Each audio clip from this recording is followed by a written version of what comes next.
smash, you squish, you mash, you chew you up for brunch, and finish you off for dinner or lunch. Munch, munch, dinner or lunch, munch, munch, dinner or lunch.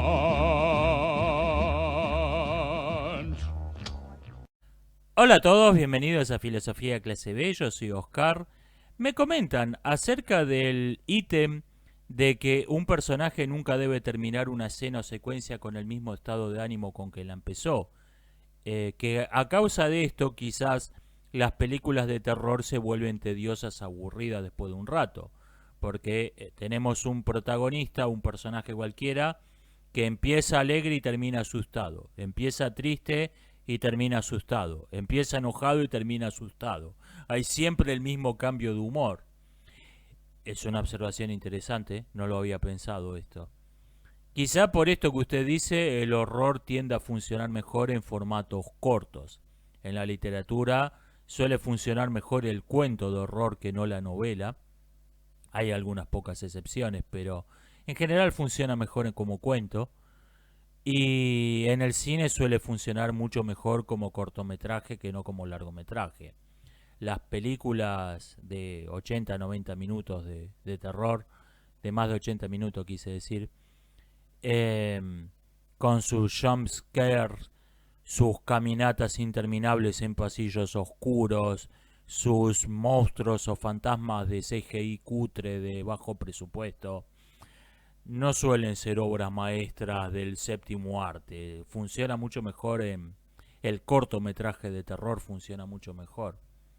El problema es que cuando uno lee varios cuentos seguidos, ve varios cortometrajes, quizás se produce el mismo efecto que viendo Scream 35.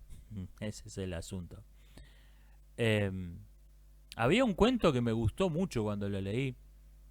Una mujer llega a su departamento y la recibe un hombre, sorpresa, y saltan papel picado, globos, la saluda con un beso, la lleva al comedor y ha preparado, feliz aniversario querida, le dice, y ha preparado una cena romántica con su plato favorito y a las luces de las velas, para que cenen a las luces de las velas. Y en la última línea nos enteramos que la mujer es soltera y no tiene idea de quién es ese tipo que está en su departamento. Me encantó ese cuento, me encantó el plot twist, el final, hasta que me enteré que hay como 20 cuentos con la misma idea. O sea, es un cliché, simplemente que yo no conocía el cliché. Es, para, para alguien que se lo encuentra por primera vez, el cliché es algo nuevo. Ese es el problema quizás con los cuentos de terror. Me ponen un contraejemplo de la pistola de Chekhov. Me dicen que hay cierta novela que no leí, donde el protagonista carga y limpia el arma, y esa arma no vuelve a aparecer, sino que tiene todo un simbolismo con respecto al personaje. Es que una pistola, una pistola en una historia no necesariamente es una pistola de Chekhov, y la pistola de Chekhov no necesariamente es una pistola. Me parece que está confundiendo el elemento cargar una pistola con lo que es la pistola de Chekhov. Eh, sí, alguien puede cargar un arma en el primer acto, esa arma no volver a aparecer nunca más y esto estar bien. Pero la pistola de Chekhov no es eso. Me comentan respecto del simbolismo, que es un tema bastante complejo. Sí, yo creo que el símbolo conviene que sea complejo, que no sea evidente. Por ejemplo, hay un cuento, creo que está en la antología de la literatura fantástica, donde hay un campo de batalla y hay dos reyes que no parecen estar prestando atención a la batalla y están jugando una partida de ajedrez.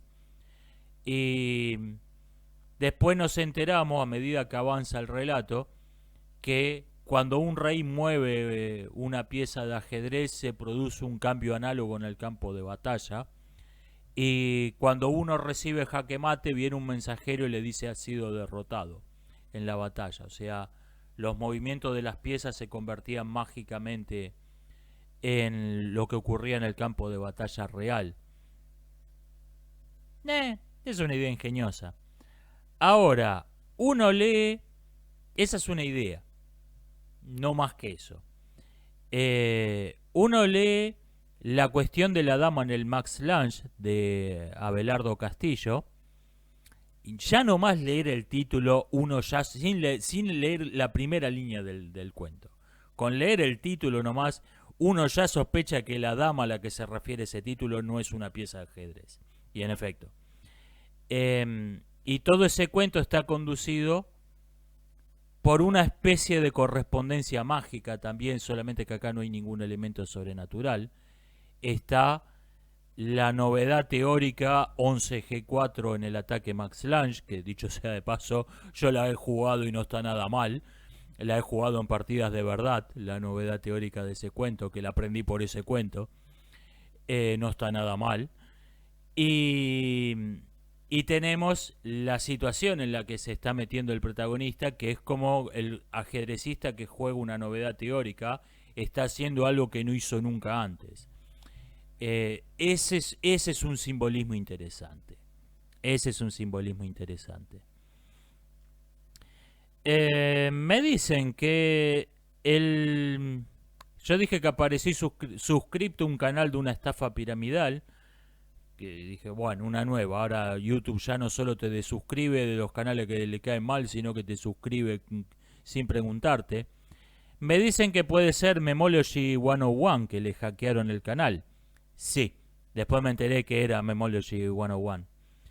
Me había fijado si no era Xavier Argentina, que le pasó lo mismo. Y después Xavier después lo pudo recuperar el canal. Memology 101 creo que no. Es un asunto, hay que tener cuidado. No son hackers, está totalmente automatizado. Es como una especie de virus. Te hackea, es un programa que te hackea solo, hay que tener cuidado. Siempre hubo que tener cuidado con lo que descargas de internet, pero últimamente más todavía. Pero sí, era esto, era ese canal. O sea, sí era un canal al que yo estaba suscripto, pero lo hackearon y le cambiaron el nombre y empezaron a correr una estafa con una criptomoneda. Me dicen, porque compartí un memes que solo entendés si creciste en los 80, que con un cassette de cinta, y me dicen que en muchos lugares, en el 2000 se seguía usando el cassette de cinta, que son jóvenes lo entendieron perfectamente el meme. Curioso como el mayor avance atraso tecnológico te crea una cierta sensación de distinta época. O las costumbres, no necesariamente el atraso tecnológico, las costumbres te crean esta sensación de que al viajar a otra parte te estás metiendo en el túnel del tiempo. O sea, estás yendo a... esto lo escuché, pero de hace 50 años. De donde vivo yo hace 50 años. Que esto es una fuente frecuente de turismo. Hay gente que viaja de una parte a otra como quien se mete en el túnel del tiempo. Curioso. Me dicen, ¿por qué la palabra humilde se usa queriendo significar pobre? Quizás esto fue un eufemismo y finalmente el eufemismo se perdió. Humilde pasó a significar pobre. O sea, pasa varias veces esto. Se pierde la ironía o se pierde la hipocresía en este caso.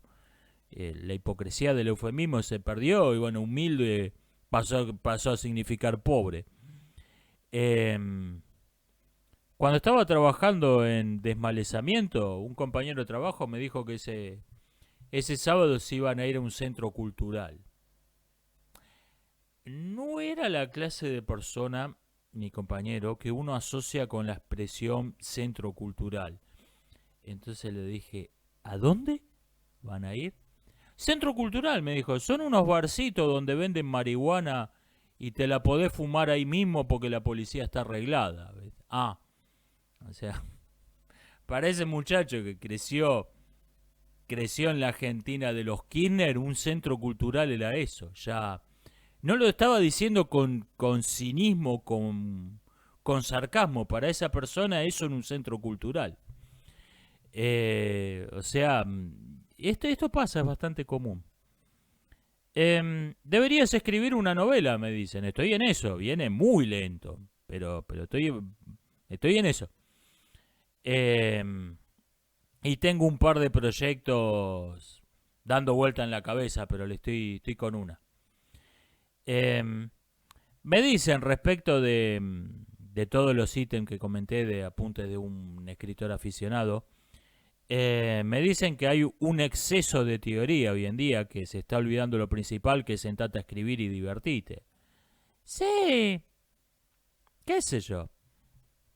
Se suele hablar se suele hablar de los escritores de brújula y los escritores de mapa. El escritor de mapa tiene todo planeado, tiene todo previsto, todo estructurado. Y el escritor de brújula no, tiene una idea de a dónde quiere llegar y va viendo, se hace camino al andar, como usted dice. Sábato fue un escritor de brújula, Cortázar fue un escritor de mapa, y a los dos le fue bastante bien, así que, qué sé yo. Fíjese lo que le funciona a usted. Yo planifico muchísimo, yo planifico todo. No en las sátiras que esas se escriben solas, cuando estoy parodiando una idea que anda dando vuelta por ahí y vamos a hacerla pero con animalito en el bosque, bueno, eso no. Pero en los cuentos, en la novela, planifico todo. Pero qué sé yo. En todo caso, fíjese lo que le funciona a usted. En todo caso, hasta el escritor de brújula tiene una brújula. No anda a la deriva por ahí. Por lo menos tiene una brújula, sabe a dónde va. Hasta el escritor de brújula. Me dicen que mi cuento Sueños se parece muchísimo a La Noche Boca Arriba de Cortázar. Sí, ya me lo habían dicho esto, ya lo había contestado este asunto. Mire, no puedo decir que fue una coincidencia porque yo había leído ese cuento, pero no lo recordaba. No fue una coincidencia, sí recordaba Continuidad de los Parques de Cortázar, no fue una coincidencia. Ese cuento es básicamente una cruza entre Espartaco y la esposa del viajero en el tiempo. Esto es totalmente intencional. Recordaba de modo totalmente consciente las canciones El sueño de Julia de Pink Floyd y Charlotte a veces de The Cure. Esto era totalmente consciente. No recordaba de modo consciente, pero sin dudas esto no es casual, el parecido, La doble vida de Verónica de Kieslowski. Así que no es algo que me preocupe, que Cortázar escribió un cuento con la misma idea antes que yo. Siempre hay alguien que lo escribió antes y mejor que uno.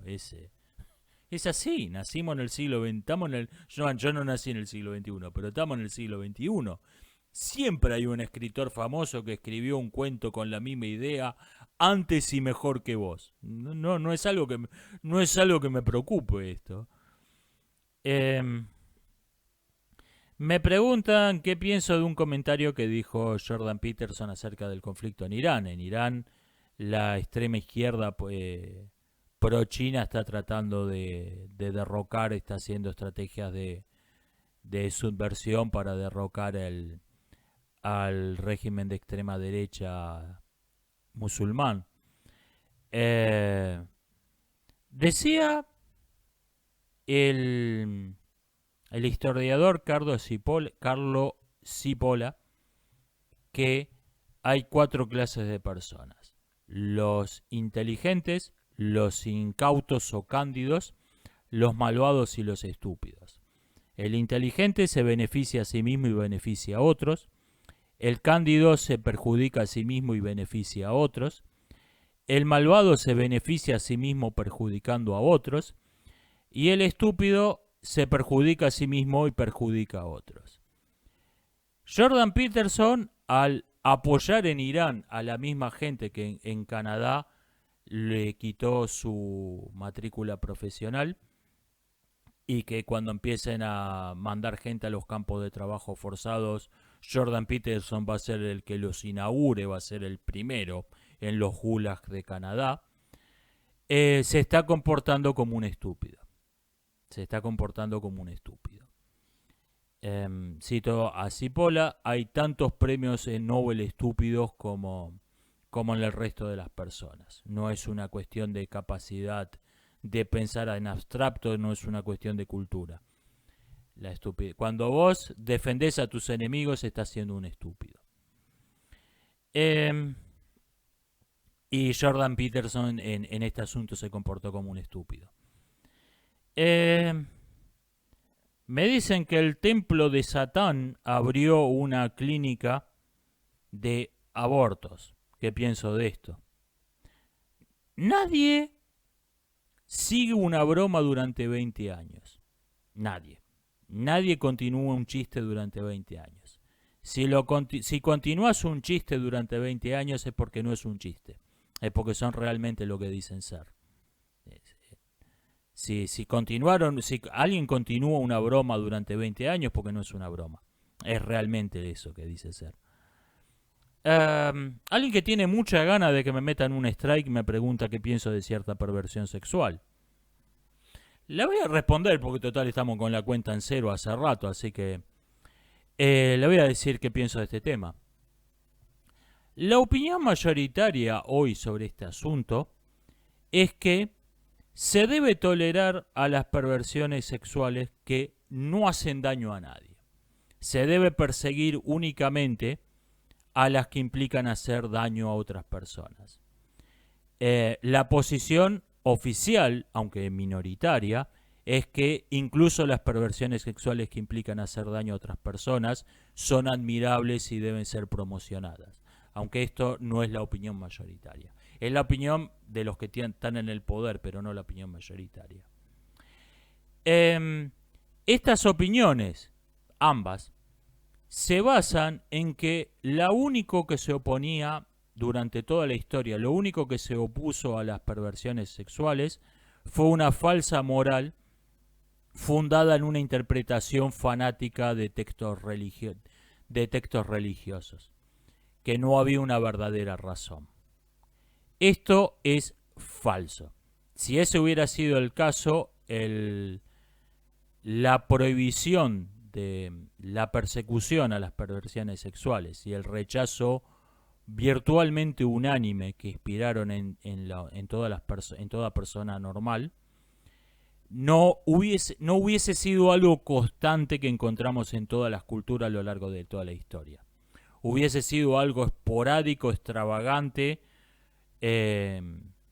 como cuando no me acuerdo cómo se llama, un rey que prohibió que las prostitutas usaran botón en la ropa, tenían que usar la ropa atada con lazos.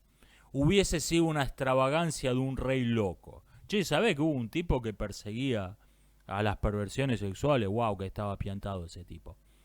No hubiese sido, si no hubiera una razón real, no hubiese sido algo que encontramos en toda la historia, en todas las culturas de las que tenemos noticias.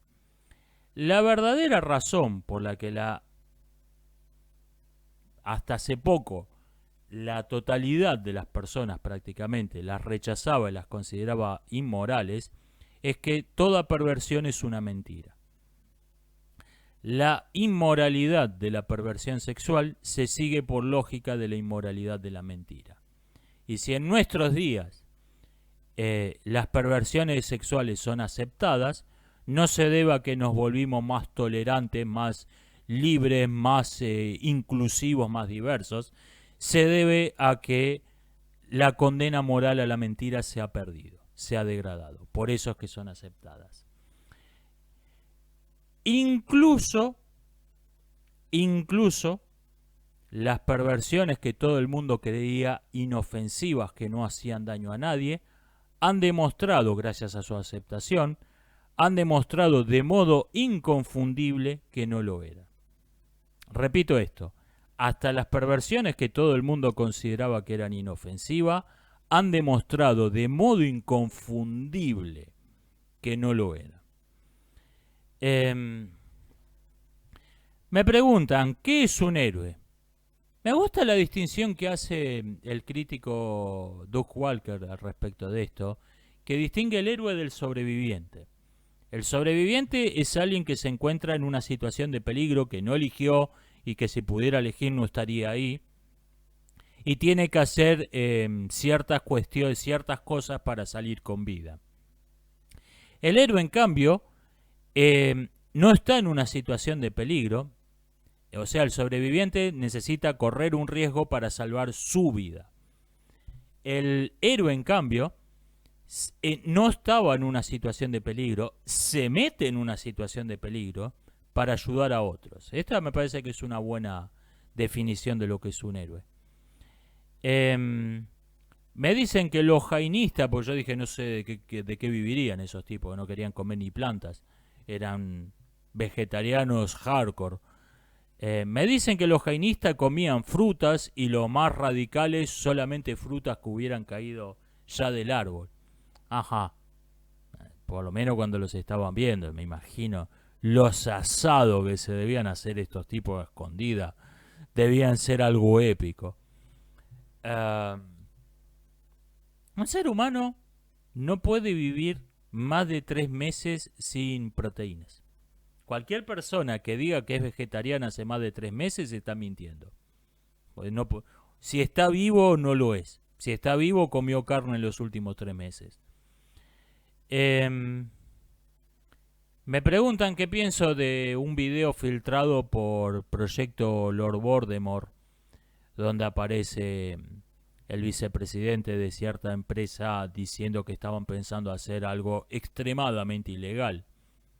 Vea, yo no sé, supongamos que ese video, como dice el tipo que lo filmaron, que estaba actuando, estaba representando un papel y lo sacaron de contexto. Ponele. ¿Le creo? No. Pero vamos a hacer de cuenta que le creo. O sea que este video no es importante. Vamos a hacer de cuenta que le creo esa mentira. Eso no es lo que lo filmaron hablando más de la cuenta lo que importa. Lo que importa es la situación. Si vos tenés gente que gana mucho dinero con una situación indeseable, tenés que tener en cuenta que esa gente quiere que esa situación indeseable continúe o se repita si no puede continuar. Es algo que tenés que tener en cuenta. Que estas ridículas teorías de conspiración, no. Si alguien está ganando mucho dinero con un asunto, con que una situación exista, sea que continúe, aunque se la podría terminar, o sea que, bueno, se terminó, pero vamos a crear otra situación parecida para volver a ganar un montón de dinero, es algo que tenés que tener en cuenta. Tiene intereses creados esa persona, esa empresa, ese grupo. Maquiavelo decía que el problema principal con los mercenarios es que no quieren ganar la guerra, quieren que la guerra dure porque viven de la guerra. Bueno, esta es una característica común a toda actividad mercenaria. La medicina mercenaria no quiere que eliminar las enfermedades porque vive de las enfermedades, como el mercenario vive de la guerra. Quiere la empresa de medicina mercenaria quiere que haya todas las enfermedades posibles, porque enfermedades significan guita. Y esto no me importa lo que dijo en el video, si el video es auténtico o no, esto es irrelevante. Es la situación la que me importa. Es la situación la que tenés que tener en cuenta. Me dicen que en una clase de la universidad le dijeron que el embarazo es una enfermedad. Bueno, no sé en qué sentido. 2023, ¿qué le habrán querido decir con esto? No lo sé. En tiempos más razonables, fue una discusión importante definir qué era una enfermedad, porque cualquier definición que uno pensaba por sentido común, una enfermedad produce un gran cambio en el organismo que implica un peligro para su vida. Cualquier definición de sentido común que a uno se le ocurriera abarcaba el embarazo. Entonces, El embarazo era la piedra de toque para distinguir una buena definición de la enfermedad de una mala definición de la enfermedad. ¿En qué se convirtió esto en el 2023 con la locura generalizada que estamos viviendo? No lo sé. Por ahí estaba, por ahí esto remitía a esas discusiones acerca de qué es una enfermedad del 1900. Me dicen que escuchó, leyó que hay muy poco helio en la Tierra. Sí, yo tengo, y pues esto es un problema si se lo quiere usar para generar energía. Sí, yo tengo entendido que la gravedad de la Tierra no es suficiente para retenerlo, lo mismo que el hidrógeno, por eso hay muy poco. El asunto es que el helio, y específicamente una variante, no es la palabra, tienen un nombre los elementos que están en la misma casilla de la tabla periódica, pero no son exactamente lo mismo, se me ha olvidado. Hay un término técnico, digamos una variante. Sé que no es el término correcto. Hay una variante del helio que se puede usar para generar muchísima energía, que es escasísima en la Tierra, se genera de modo artificial y mediante un proceso un poquito contaminante. Tenés que detonar una bomba atómica. O sea, no es una fuente de energía amigable con el medio ambiente precisamente, el modo de generarlo. Pero en Urano hay literalmente un océano de eso. Y esto se prevé que el helio, ir a buscar helio a Urano o a alguna otra parte, va a ser uno de los principales motores de la exploración espacial en el futuro. Esto va a ser algo o sea, no es que te va a llevar un par de turistas y crear un par de laboratorios para hacer experimentos, que es lo que tenemos hoy en el espacio. Esto es lo que te va a crear una industria. Te va a crear flotas comerciales de naves espaciales como hoy tenemos flotas comerciales de barcos mercantes. Esto se prevé en el futuro que el helio va a ser lo que conduzca la economía en el espacio. Precisamente porque hay muy poco en la Tierra. Viviana Ramírez me dice respecto de que dije que casi literalmente el 99% de los seguidores de mis canales son varones. Feliz de ser por fin una minoría. Bueno, le voy a arruinar un poco la felicidad. Sabe que todos somos minorías. Esto es una paradoja. Ser minoría es lo propio de la mayoría. Esto es una paradoja. Porque la minoría, la mayoría lo son respecto de un asunto. Pero si tomamos en cuenta varios asuntos al mismo tiempo, nos encontramos con que ser minoría es abrumadoramente mayoritario. Por ejemplo, supongamos que usted tiene una opinión formada acerca de 20 asuntos donde el 95% de las personas piensa lo mismo. El Ciudadano Kane es una buena película. El Barcelona es un buen equipo de fútbol. La 7-Up tiene mejor sabor que la Sprite. The Room no es una buena película. Etcétera. Y 20 cuestiones. Bueno, si el 95% de las personas suscribe la opinión mayoritaria en uno de esos asuntos, entonces lo esperable es que en 20 asuntos usted tenga una opinión muy extraña acerca de uno. Esto no es algo una rareza, es estadísticamente lo esperable. Que todos tengamos una idea muy extraña entre 20, o sea, todos somos minorías. Curioso esta paradoja. Me preguntan cómo diablos es la ideología de mis seguidores. ¿Me lo informa YouTube? No. Lo que me informa son los canales que siguen, los canales que más sigue, no individualmente, pero la mayoría de los seguidores de mis canales, que otros canales siguen. Y me dicen, en caso de filosofía de película, una alienada, tipito enojado, all hardcore y el picalibro. O sea, 3 liberales y un conservador o liberal conservador. Por eso me llama la atención que la gran mayoría estadísticamente la mayoría de los seguidores de mis canales deben suscribir una ideología política que yo no. Hablando de esto, me preguntan, ¿el liberalismo de derecha? ¿Cómo lo clasificaría yo? Yo lo clasificaría en el centro. O sea, un movimiento político que tiene ideas propias de la derecha e ideas propias de la izquierda. El liberalismo, por ejemplo, defiende de modo inalienable el derecho a la vida, que es una idea propia de la derecha, y al mismo tiempo son deterministas económicos, aunque no lo llamen así, pero son deterministas económicos, que es una idea central de la izquierda. Es curioso cómo fue cambiando la consideración del liberalismo sin que sus adeptos hayan cambiado realmente de forma de pensar. Más o menos dice un liberal del siglo XXI, dice más o menos lo mismo que un liberal del siglo XVIII, y sin embargo, en el siglo XIX, principios del XX, antes de que existiera el marxismo, la palabra izquierda se refería principalmente a los liberales. Después vino la visión que tengo yo, de que es un partido, un movimiento de centro.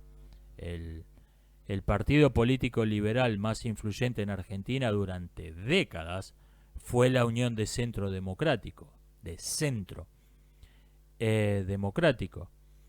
Y actualmente se habla de la derecha liberal o incluso la extrema derecha liberal, lo cual te muestra, y si vos escuchás a los liberales, dicen lo mismo ahora que en el siglo XIX, o sea, no es que se fueron corriendo a la derecha, es que todo el espectro político se fue a la completa mierda a la extrema izquierda, hasta el punto de que lo que hace 100 años era la izquierda, ahora es extrema derecha.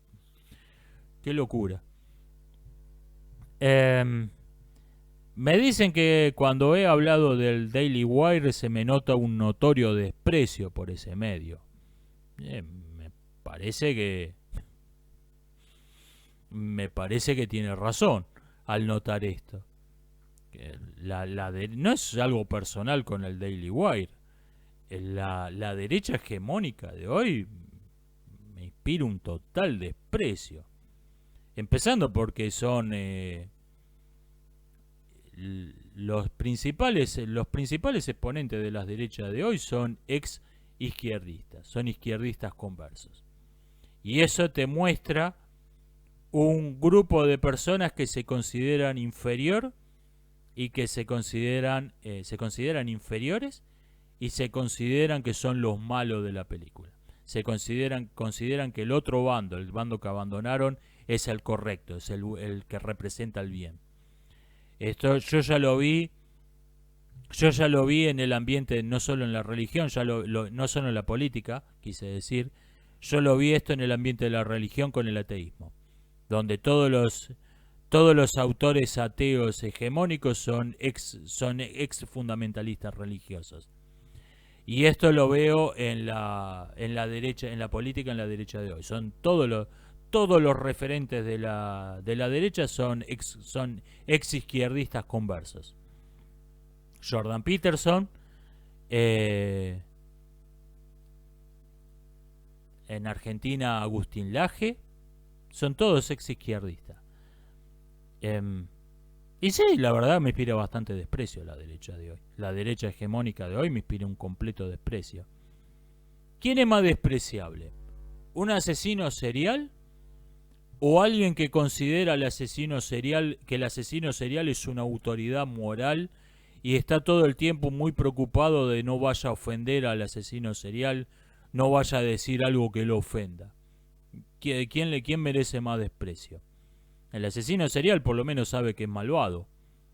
Por lo menos sabe que es malvado el asesino serial.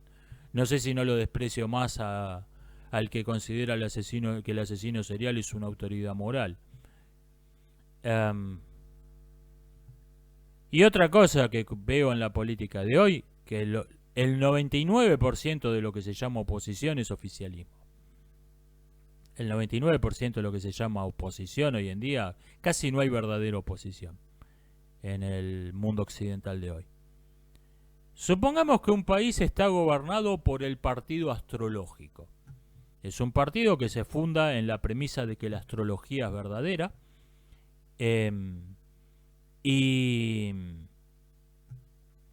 se funda en la premisa de que la astrología es verdadera y llegó al poder por el método que sea. Por la violencia, por las urnas o por una combinación de las dos cosas. Esto no viene al caso. El punto es que el país está gobernado por el partido astrológico y tomó un montón de medidas basadas en su doctrina. El presupuesto, el 90% del presupuesto de investigación científica se dedica a la astrología. El Código Penal prevé agravantes y atenuantes según el signo del zodíaco que era la persona que cometió un crimen. En el Parlamento hay un cupo de ciertos signos del zodíaco. Hay unas pensiones para compensar a los signos del zodíaco que está previsto que van a tener mala suerte en la economía. Hay un ministerio de las cartas astrales y aparece un candidato, digamos yo, me postulo como candidato en contra del partido astrológico y digo, el primer día de gobierno todas las medidas que están basadas en la astrología van a volar. Entonces, momento, va a sacarle la pensión a los sagitarianos, ¿sí? Va a eliminar las leyes penales que protegen a los cancerianos de los capricornianos, de la violencia capricorniana, ¿sí? ¿Va a sacarle todo presupuesto a la investigación de la astrología? Sí. ¿Va a cerrar el ministerio de las cartas astrales? ¿Quién se va a ocupar de hacer las cartas astrales? Nadie. No precisamos tener cartas astrales de la población para ninguna cuestión que realmente nos importe. ¿Ustedes qué pensarían? Sí, de este candidato hipotético, digamos yo, de este candidato hipotético que está en contra del partido astrológico y que dice que va a eliminar toda política basada en la astrología. ¿Dirían que es demasiado radical? ¿Que es un extremista?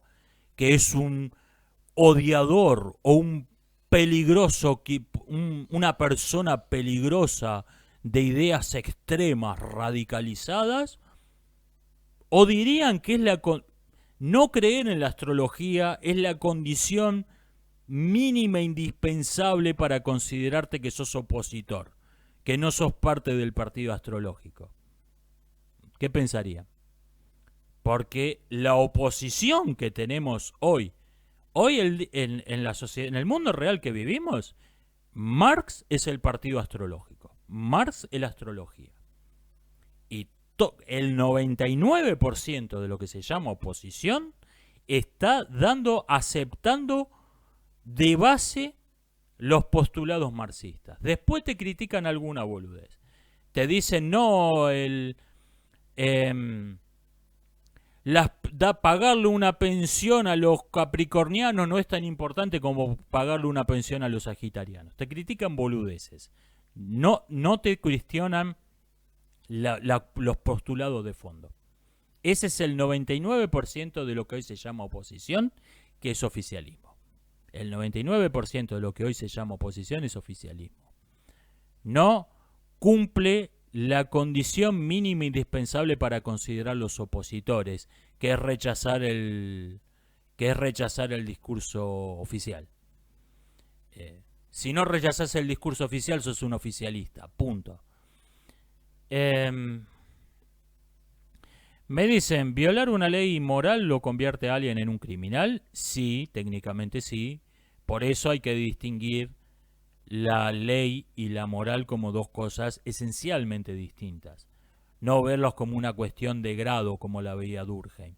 Durkheim pensaba que la moral era una B metropolitana de las leyes. Era algo que tenía una condena que no se consideraba tan importante como para sancionarla como ley.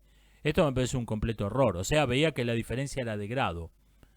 Esto me parece un completo error. La ley y la moral son dos categorías esencialmente distintas.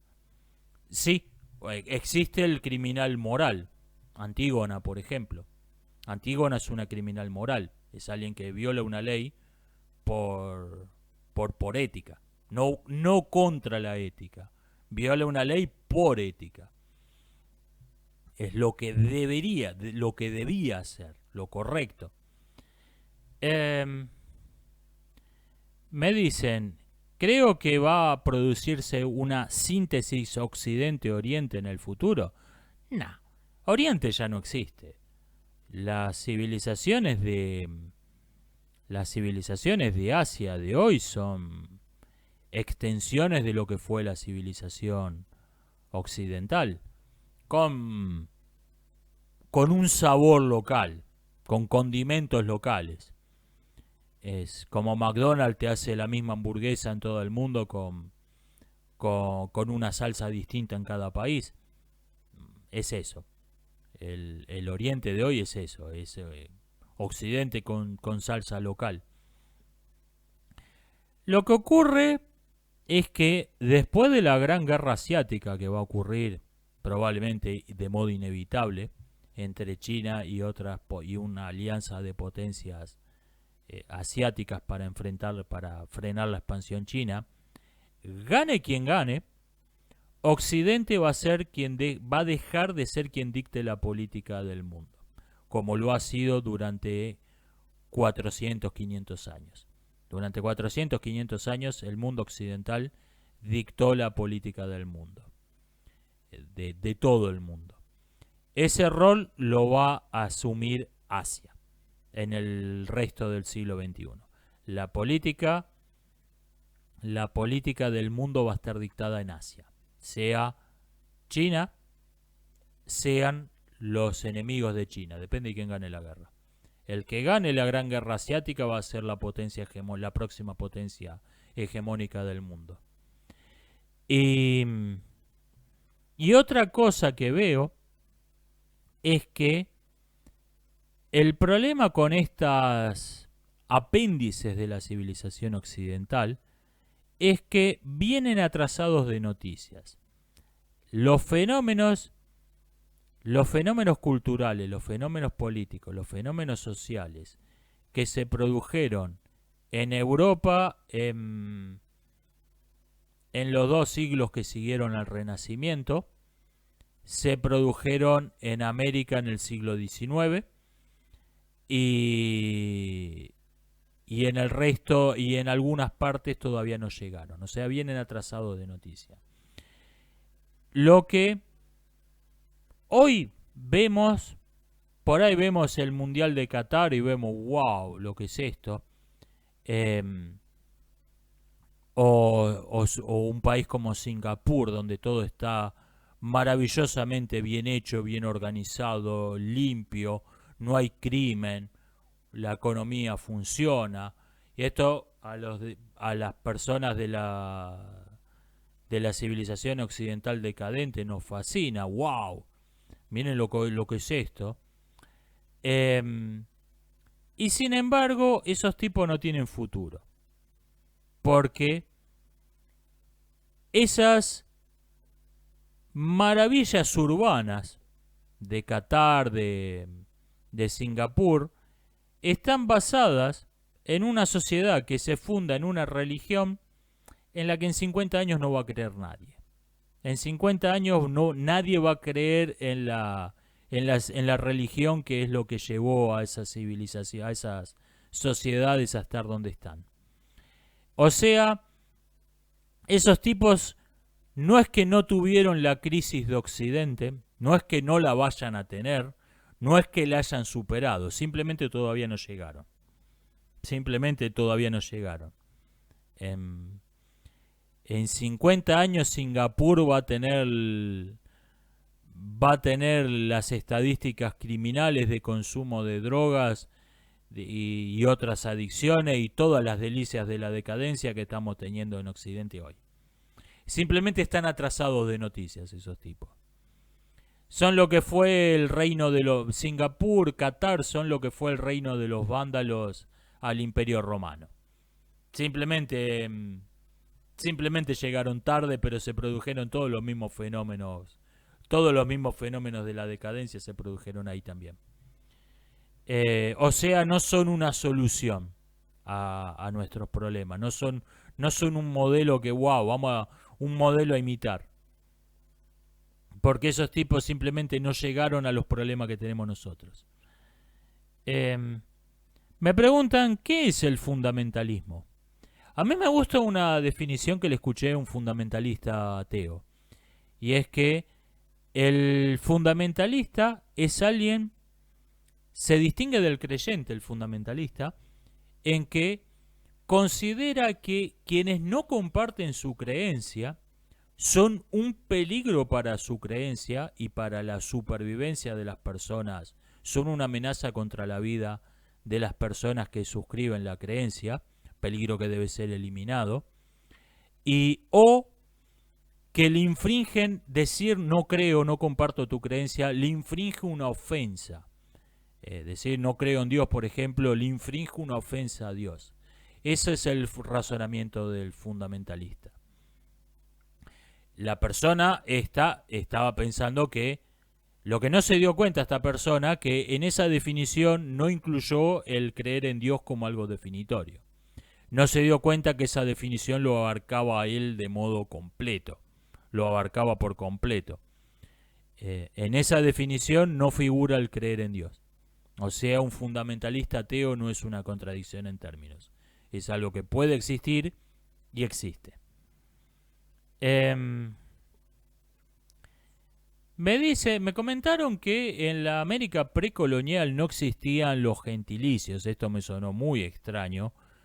Y me dicen que las palabras que conocemos como gentilicios significaban gente o eran insultos dirigidos a otro grupo de personas. Bueno, es que en realidad este es el origen de todos los gentilicios. Los gentilicios, la inmensa mayoría, algunos no. La inmensa mayoría significan gente, significan las personas, la humanidad. Y después cuando se dieron cuenta que había otra gente dando vuelta por ahí, la palabra que significaba gente pasó a significar nuestra gente. Y si no, los insultos se convierten los insultos se convierten en gentilicios por varios procesos. A veces por un error, porque alguien lo oyó y no sabía que era un insulto y lo anotó. Estos tipos se llaman así y ese texto quedó. Este es el origen de la palabra esquimal, por ejemplo. Los esquimales no se llamaban a sí mismos así. Lo que pasa, le preguntó a alguien, algún investigador europeo le preguntó a alguien que no le caía muy simpático los esquimales, le preguntó cómo se llaman estos tipos. Esquimales, que no me acuerdo qué quiere decir en la lengua de ellos, pero no es un piropo. Y lo anotó, en esta parte viven los esquimales. La palabra quedó. Era un insulto. O a veces el mismo grupo se lo adueña como nosotros somos esto. Etíope, por ejemplo, quiere decir cara quemada, era un término peyorativo que le daban los griegos y los romanos. No a lo que hoy es la República de Etiopía, sino al África subsahariana, pero más bien al oeste de la República de Etiopía. Y los etíopes agarraron, bueno, nosotros somos etíopes. O sea, fue una cuestión de adueñarse del insulto. Esto ha pasado también en grupos políticos que se llaman por un insulto que les pusieron sus detractores, sus enemigos. Corrientes artísticas se llaman por un insulto. O sea, esto es básicamente el origen de los gentilicios, no es una rareza de los pueblos precolombinos. Me dice Zuko el zorro curioso, pregunta qué opina del pluralismo ontológico respecto del monismo. La típica pregunta que me pide un tratado de filosofía y específicamente un tratado sobre un asunto del que no conozco mucho como para opinar en profundidad. Yo creo que si se da una definición de dos objetos, A y B, se dan dos definiciones, pero en la realidad hay una correspondencia invariable y necesaria. Esa aparente doble definición en realidad es un modo complicado de definir lo que es una sola cosa. No si la coincidencia es invariable pero accidental. Pongo un ejemplo, porque esto si no suena demasiado en las nubes. Todos los cisnes son blancos. Bueno, en principio esto es así. Creo que hay unos cisnes negros en Australia, pero supongamos que todos los cisnes fueran blancos. Alguien que me dice todos los cisnes son blancos, le pregunto, ¿puede un cisne no ser blanco?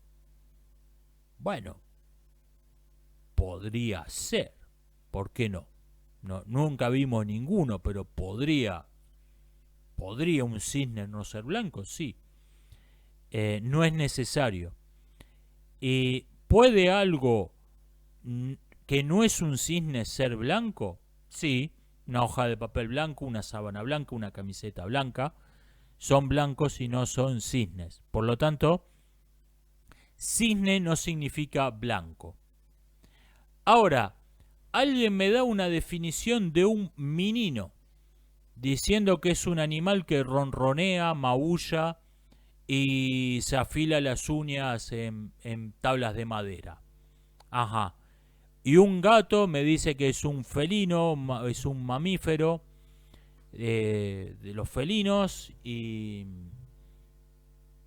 que tiene ciertas características anatómicas. ¿Un menino puede no ser un gato?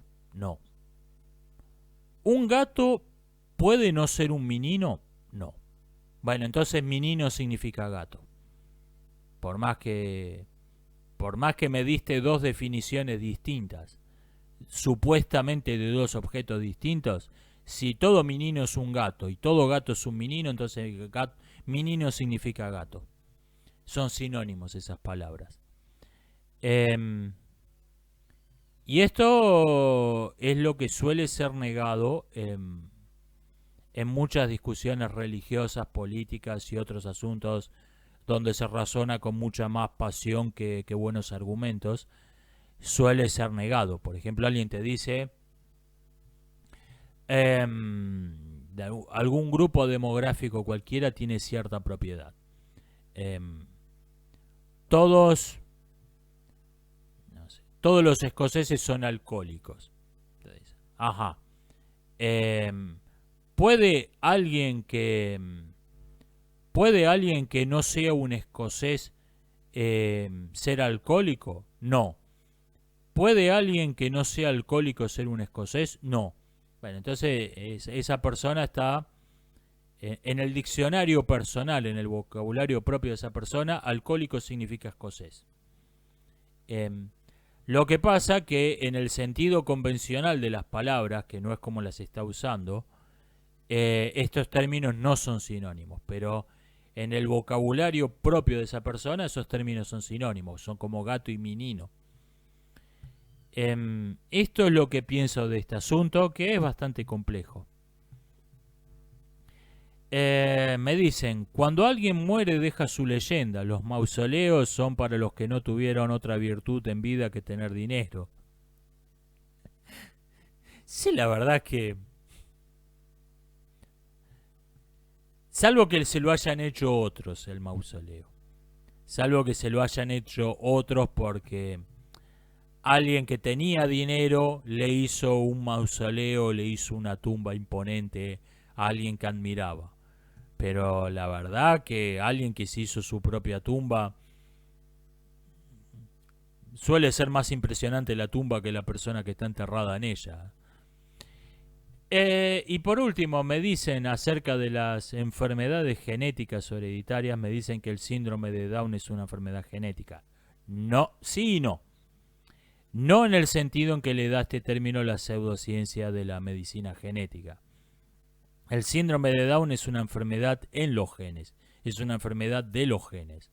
Como la persona que sufre de hepatitis tiene, o sea, es una enfermedad genética en el mismo sentido, en la misma acepción, en que una persona que sufre de hepatitis tiene una enfermedad del hígado, tiene una enfermedad en el hígado. No es una enfermedad genética en el sentido que le da este término la pseudociencia de la medicina genética. No existe ninguna enfermedad conocida que sea una enfermedad genética en el sentido de la pseudociencia de la epidemiología genética.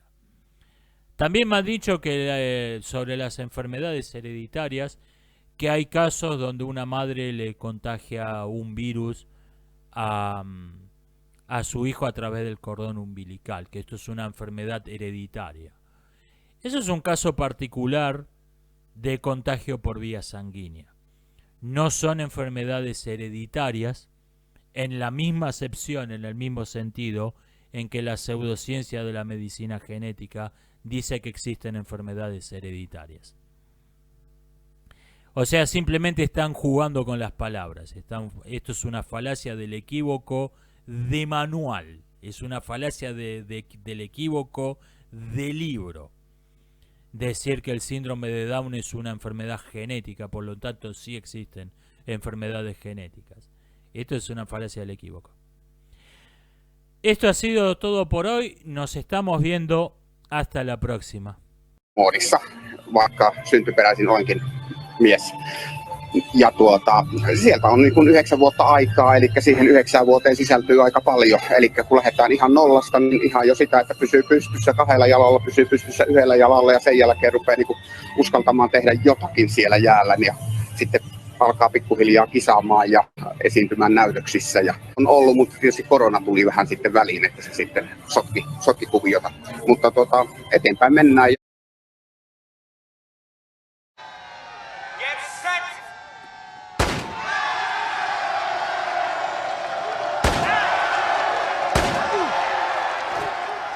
At which he won 14 gold medals.